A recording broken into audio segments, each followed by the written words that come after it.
വിചാരിക്കുന്നുണ്ടാവും ഞാൻ ഈ ഇതൊക്കെ സാധനങ്ങളൊക്കെ പോയിക്കൊണ്ട് എങ്ങോട്ട് പോവാന്ന്. അപ്പം ഇപ്പം നമ്മൾ മേളത്തെ നിലയിലാണ്, അവിടെ ഒരു ബാൽക്കണി ഉണ്ട്. അപ്പം ആ ബാൽക്കണി നമ്മളെന്ന് പറഞ്ഞാൽ ഒരു ശ്രദ്ധ കൊടുക്കാതെ വെച്ചിരിക്കുന്ന സ്ഥലമാണ്. ഒരിക്കലും എപ്പോഴും വൃത്തികേടായിട്ട് കിടക്കും. അത് നമ്മൾ അറിഞ്ഞുകൊണ്ട് ചെയ്യുന്നൊന്നുമല്ല, നമുക്ക് സമയം ഇല്ലാഞ്ഞിട്ടാണ് അതങ്ങനെ ആയി പോകുന്നത്. അപ്പം ഇന്നൊരു അവധി ദിവസം കിട്ടിയപ്പം അത് വൃത്തിയാക്കാനുള്ള പോക്കാണ്. അപ്പം ഏതായാലും ഇവിടെ വന്ന സ്ഥിതിക്ക് എനിക്ക് വീട്ടിലേക്ക് ഇഷ്ടമുള്ള ഒരു ഭാഗം കൂടി ഞാൻ കാണിച്ചു തരാം. ഇതാണ് ആ സ്ഥലം. ഇതെല്ലാം ബുക്കുകളാണ്. എനിക്ക് ബുക്ക് വായിക്കാന്ന് പറഞ്ഞാൽ ഭയങ്കര ഇഷ്ടമാണ്. അതായത് അമ്മയുടെ കൂടെ ഗാർഡനിങ്ങിന് ഹെൽപ്പ് ചെയ്യാൻ പോകുമെങ്കിലും എനിക്ക് ഏറ്റവും ഇഷ്ടമുള്ള ഒരു കാര്യം ഇതാണ്. ഈ ഇരിക്കുന്ന ബുക്ക് ഫുള്ള് ഞാൻ വായിച്ചെടുത്തു. പിന്നെ ഇവിടേക്കകത്ത് ഈ ഒരെണ്ണം മാത്രമേ വായിക്കാനായിട്ടുള്ളൂ. അപ്പം ഇതെനിക്ക് ഏറ്റവും ഇഷ്ടമുള്ള ഒരു ഹോബിയാണ് ഈ വായിക്കാൻ തന്നെ. ഏറ്റവും കൂടുതൽ ഞാൻ അമ്മയടുത്ത് റിക്വസ്റ്റ് ചെയ്യുന്നത് ബുക്കുകൾ വാങ്ങി തരാൻ പറഞ്ഞോണ്ടാണ്. ഇത് ഹാരി പോട്ടറിന്റെ എല്ലാ ബുക്കും ഉണ്ട്. പക്ഷെ ഞാനിവിടെ 5 വരെ വായിച്ചിട്ടുള്ളൂ. ഇത് 5 വർഷമായി മേടിച്ചിട്ട് ഞാൻ 5 വായിച്ചിട്ടുള്ളൂ. ഓരോ വർഷം ഓരോ ബുക്ക് വീതം വായിക്കുകയാണ്. അപ്പൊ ഇത് വായിക്കുന്ന ഇടയ്ക്ക് ഞാൻ വേറെ ബുക്കും പോയി വായിക്കുന്നതുകൊണ്ടാണ് ഇത്ര നേരം എടുക്കുന്നത്. നമുക്ക് നമ്മുടെ ഏറ്റവും കട്ടിയുള്ള പണിയിലോട്ട് പോവാം. ഇത് നമ്മുടെ മേളത്തെ ബാൽക്കണിയാണ്. ഇവിടെ ഇഷ്ടംപോലെ അടീനിയ ചെടികൾ ഇരിപ്പുണ്ട്. ഇതിനകത്തൊന്നും പൂക്കള് അധികം ഇല്ല. കാരണം നമ്മൾ ഇതിനെ നന്നായിട്ട് വളം കൊടുത്ത് പ്രൂൺ ചെയ്തൊക്കെ നിർത്തിയാൽ മാത്രമേ നന്നായിട്ട് ആവത്തുള്ളൂ. അപ്പൊ ഇന്നൊരു ദിവസം നമ്മൾ ഇതെല്ലാം നല്ല പ്രൂൺ ചെയ്ത് വൃത്തിയാക്കാൻ പോവാണ്.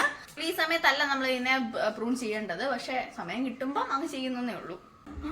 അപ്പൊ ഇതെല്ലാം നമ്മുടെ മാൻഡിവില്ലയാണ്. ഇതിനകത്തൊന്നും ഇപ്പോൾ അധികം പൂക്കളില്ല. കാരണം നമ്മളതിനെ നന്നായിട്ട് ശുശ്രൂഷിക്കുന്നൊന്നും ഇല്ലല്ലോ. അപ്പൊ അധികം പൂക്കളൊന്നും ഇല്ല. ഇന്നതിനെല്ലാം വൃത്തിയാക്കണം. ഞാൻ മാത്രമല്ല കേട്ടോ ചെയ്യുന്നത്, ഞാനും അമ്മ അനിയനും ഒക്കെ ഉണ്ട്. പിന്നെ ഒരു ബിൽഡപ്പിന് വേണ്ടിയിട്ടാണ് ഞാനാണ് ഇതൊക്കെ ഒറ്റയ്ക്ക് ചെയ്യുന്നതെന്നൊക്കെ പറയുന്നത്.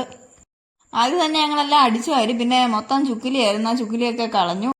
പിന്നെ ചട്ടിയിലൊക്കെ ഇഷ്ടംപടി പുല്ലുണ്ടായിരുന്നു. അപ്പൊ അതൊക്കെ അമ്മയാണ് കേട്ടോ പറിച്ചത്. ആകെ ഇത്രയും സ്ഥലമേ ഉള്ളൂ ഞങ്ങളുടെ ബാൽക്കണി. അപ്പം മഴ പെയ്യുമ്പോൾ ഇവിടെ വെള്ളം തെറിച്ച് നന്നായിട്ട് നനയാറുണ്ട്. അവിടെ ഒരു ഊഞ്ഞാലിടണം എന്നുള്ള രീതിയിലായിരുന്നു ആ ബാൽക്കണി അവിടെ ചെയ്തത്. പക്ഷെ വെള്ളം വീഴുന്നൊന്നുണ്ടായതുകൊണ്ട് അതിനെപ്പറ്റി പിന്നെ അങ്ങോട്ടൊന്നും ചിന്തിച്ചില്ല. എല്ലാത്തിനകത്തും പുല്ലാണ്. ഇതിന്റെ മൂടൊക്കെ ഒന്ന് ഇളക്കി കൊടുത്തിട്ടും വളം ഇട്ടിട്ടും ഒക്കെ ഒരുപാട് കാലമായി.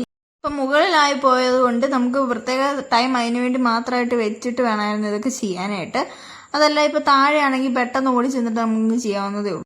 ഇതൊക്കെ എന്റെ അടീനിയത്തിന്റെ കഴിഞ്ഞ വർഷം ഉണ്ടായ വിത്തിൽ നിന്ന് ഉണ്ടാക്കിയ തൈകളാണ്. ഇതൊക്കെ ഇങ്ങനെ വളർന്ന് കൂടി നിൽക്കുവാണ്. ഇതിനെയൊക്കെ ഒന്ന് മാറ്റി നിർത്താൻ പോലും നേരം കിട്ടിയില്ല. ഓരോ അവധി വരുമ്പോഴും വിചാരിക്കും ഇതിനെ ഒന്ന് മാറ്റി നടണം, ഗ്രാഫ്റ്റ് ചെയ്യണം എന്നൊക്കെ. പക്ഷെ അതങ്ങനെ തന്നെ അങ്ങ് നിന്നുപോയി. ഇപ്പോഴും ഇത് മാറ്റി വെക്കാനുള്ള സമയമൊന്നുമില്ല. ഇനി നമുക്ക് നമ്മുടെ വലിയ അടീനിയത്തിന്റെ കമ്പൊക്കെ വൃത്തിയായിട്ട് ഒന്ന് പ്രൂൺ ചെയ്തൊക്കെ നിർത്താം. ഒരു വളം ഒന്നും കൊടുക്കാഞ്ഞിട്ട് ഇതിനകത്ത് മുട്ടൊക്കെ ഉണ്ടായിട്ടുണ്ട്. അപ്പം നന്നായിട്ടൊന്ന് വളം കൊടുക്കുകയാണെങ്കിൽ ഇഷ്ടം പോലെ മുട്ടും പൂക്കളും ഒക്കെ ഉണ്ടാവും ഇതിനകത്ത്. ആഴ്ച ഒരിക്കൽ വെള്ളം നനച്ചിട്ടാണ് ഇങ്ങനെയൊക്കെ വളം നിൽക്കുന്നത്. ഇതാണ് അപ്പം നമുക്ക് അടീനിയത്തിന്റെ വിത്ത് കിട്ടിയിട്ടുണ്ട്. ഇതാണെങ്കിൽ പാകമായിട്ട് പൊട്ടി നിൽക്കുവാണ്. നമുക്കിനി അത് പറിച്ചെടുക്കാം. ഇതിപ്പോൾ പൊട്ടി ഒത്തിരിയൊക്കെ പറന്നുപോയി. ഞങ്ങളുടെ താഴെ മുറ്റത്തൊക്കെ ഇഷ്ടം പോലെ ഇതിന്റെ വിത്ത് ഇങ്ങനെ പറന്ന് നടപ്പുണ്ടായിരുന്നു. ഞങ്ങളുടെ ആദ്യമാണെങ്കിൽ അതിനെ അപ്പൂപ്പന്താടിയാന്നും പറഞ്ഞെടുത്ത് ഊതിക്കൊണ്ട് നടക്കും. ഏതായാലും നമുക്കിനി ഇതിനെ എടുത്തൊന്ന് സൂക്ഷിച്ചു വെക്കാം. എന്നിട്ട് സമയം കിട്ടുന്ന പോലെ അതിനെ ഇതിനകത്തെങ്കിലും എടുത്ത് പാകി നിർത്താം. അങ്ങനെ എല്ലാ അടീനിയും നമ്മൾ നന്നായിട്ട് പ്രൂൺ ചെയ്തിട്ടുണ്ട്. ഇത്തവണ അടീനിയത്തിന് ഒരുപാട് വിത്ത് ഉണ്ടായിട്ടുണ്ട്. അതുകൊണ്ട് വിത്ത് നിൽക്കുന്ന കമ്പൊന്നും നമ്മൾ മുറിച്ച് കളഞ്ഞിട്ടില്ല. ആ വിത്തൊക്കെ പൊട്ടിക്കഴിയുമ്പോഴേക്കും നമുക്കതൊക്കെ പ്രൂൺ ചെയ്ത് കൊടുക്കാം എന്നാണ് വിചാരിക്കുന്നത്. ഇനി നമുക്ക് ആ മുറിച്ച ഭാഗത്തൊക്കെ സാഫ് തേച്ച് കൊടുക്കാം. അല്ലെങ്കിൽ അതൊക്കെ ആ മുറിച്ച ഭാഗമൊക്കെ അഴുകി പോകാനായിട്ട് സാധ്യതയുണ്ട്. ഞാൻ സാഫ് ഒരു ചെറിയ പാത്രത്തിൽ എടുത്തിട്ട് വെള്ളം നനച്ച് നന്നായിട്ടൊന്ന് കുഴച്ച് കൊടുത്ത് അത് ബ്രഷ് കൊണ്ടാണ് തേക്കുന്നത്. കത്തി കൊണ്ട് മുറിവ് പറ്റിയ എല്ലാ സ്ഥലങ്ങളിലും സാഫ് തേച്ച് കൊടുത്തിട്ടുണ്ട്. അപ്പൊ നമ്മൾ കമ്പ് മുറിച്ച് കളഞ്ഞ സ്ഥലത്ത് സാഫ് തേച്ചില്ലെങ്കിൽ അത് അഴുകിപ്പോകാനുള്ള സാധ്യത വളരെ കൂടുതലാണ്. അടീനിയത്തെ വേലി കൊണ്ട് വെക്കാൻ കാര്യം എന്ന് പറഞ്ഞാൽ മഴ പെയ്യുമ്പോൾ വളരെ കുറച്ച് വെള്ളമേ ഇതിനകത്ത് വീഴത്തുള്ളൂ ഇവിടെ ഇരിക്കുമ്പം. അല്ലാണ്ട് താഴെ കൊണ്ട് വെക്കുവാണെങ്കിൽ ഇഷ്ടം പോലെ വെള്ളം വീഴുകയും ചെയ്യും. അങ്ങനെ ഈ ചെടി നശിച്ചു പോവുകയും ചെയ്യും. നമുക്കങ്ങനെ താഴെ വെള്ളം വീഴാതിരിക്കത്തക്ക വണ്ണം ഷെയ്ഡൊന്നും ഇല്ല മാറ്റി വെക്കാനായിട്ട്. ഇപ്പൊ എല്ലാത്തിനകത്തും നമ്മൾ നന്നായിട്ട് തന്നെ സാഫൊക്കെ തേച്ച് കൊടുത്തിട്ടുണ്ട്. ഇപ്പൊ ഒരു വൈകുന്നേരമൊക്കെ ഇനി ആകുമ്പോഴേക്കും നമുക്ക് അതിന് വളമൊക്കെ ഇട്ട് കൊടുക്കണം. പ്രൂൺ ചെയ്ത് കഴിഞ്ഞാൽ വളം ഇട്ട് കൊടുത്താലേ നന്നായിട്ട് ചെടിയിൽ പൂ വരത്തുള്ളൂ. നമ്മൾ ബാൽക്കണി ഒരു വളഞ്ഞ റൂഫിന്റെ മേളിലാണ് ഈ ചെടീനെയൊക്കെ വെച്ചിരിക്കുന്നത്. അപ്പം മഴ പെയ്തിട്ട് വെള്ളം വീഴുമ്പോൾ ഉണ്ടാവുന്ന ഒരു പായലാണ്. അതൊക്കെ ഈ വേനലായപ്പം ഉണങ്ങി നിൽക്കുന്നതാണ്. മണ്ണ് പോലെ ആയിട്ടുണ്ട്. നമുക്ക് അതിനെയൊക്കെ അടിച്ചിടാം. അങ്ങനെ അമ്മ ഇതൊക്കെ അടിച്ച് തൂത്ത് പുറത്തോട്ട് ഇട്ടുകൊണ്ടിരിക്കുകയാണ്. കുറച്ചു നേരം കഴിഞ്ഞപ്പോൾ തന്നെ ഞാൻ അവിടുന്ന് അങ്ങ് മുങ്ങി. കാരണം ഈ ക്ലീനിങ് എന്ന് പറഞ്ഞാൽ അത്രയ്ക്ക് ഈസി ആയിട്ടുള്ള പരിപാടിയൊന്നും ആയിട്ട് എനിക്കപ്പോൾ തോന്നിയില്ല.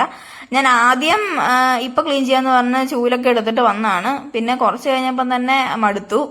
ക്ലീനിങ് അത്രയ്ക്ക് അങ്ങ് ഈസി അല്ലെന്ന് എനിക്ക് മനസ്സിലായി.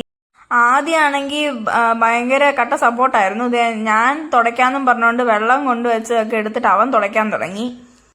അവൻ കുഞ്ഞല്ലേ, അവനാണെങ്കിൽ തുടച്ച വൃത്തിയാവത്തൊന്നുമില്ല. എന്നാലും അവന്റെ സന്തോഷം തുടച്ചോളാൻ പറഞ്ഞു.